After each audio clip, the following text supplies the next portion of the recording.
All right, let's learn about density clustering, which is an advanced topic. So just consider this a very brief TikTok intro to the topic. So first, let's recall k-means, which is another form of clustering. And let's say we're trying to create clusters or groupings on water recipes, hashtag water talk. Let's say in your water recipe, for simplicity, right now, consists of ounces of water and pumps of syrup. Each point represents a different person's recipe. So this person didn't put too much water, didn't put too much syrup, and it tends to have a very linear relationship. As you put more water in, you're going to put more pumps of syrup in. But notice there's a bunch of folks up here with similar amounts of lots of water and also similar amounts of lots of syrup. We also have a couple outliers. We have an outlier here who put in a lot of water and didn't put any syrup, probably just drinking straight water. And then you have another person here barely putting any water, pretty much just drinking straight syrup. So, with k-means, what would the result look like?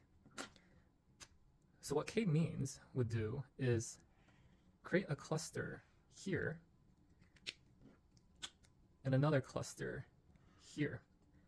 K-means is very circular in terms of the algorithm. So all these points will be put into the blue cluster, including these outliers. And then all these points will be put into the red cluster, including this huge dense population of high water, high syrup. Again, that's k-means. So what happens when we switch to density clustering?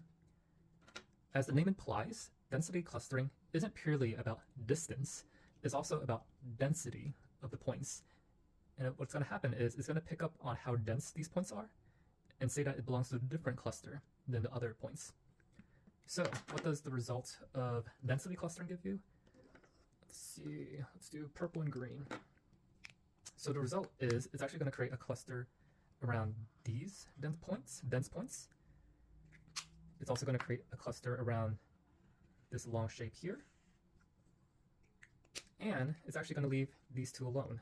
They're actually outliers, and this algorithm categorizes them as such. So what do we have with the green folks? The points here are going to be part of the cluster. We can just call them, I don't know, we'll leave them unnamed for now. And then we have these purple points with this very dense space, which the density clustering picks up, but not the k-means clustering. And if you start looking to the individuals in this cluster, what you notice is these folks with lots of water and lots of pumps of syrup, they're actually using Stanley cups to create their water recipes. So these are your Stanley Cup folks. And it's nice because these are huge ass, like 1.5 liter cups that can fit tons of water, and folks are putting in tons of syrup as well. And it's something in common among these folks, which is the point of clustering to begin with, to find some sort of commonality after the clustering algorithm helps.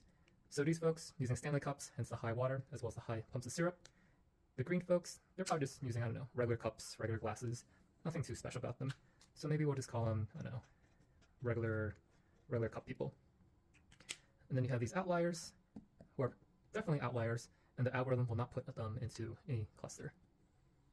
So, in terms of things you want to look into after this short intro, is a couple vocabulary words.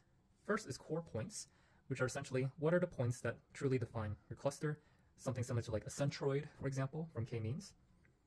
And then the next concept you want to look into is neighbors, border points, as well as the idea of reachable points, which essentially is, given a core point, what is in a similar neighborhood, similar borderline, similar reachable distance that also belong in the same cluster.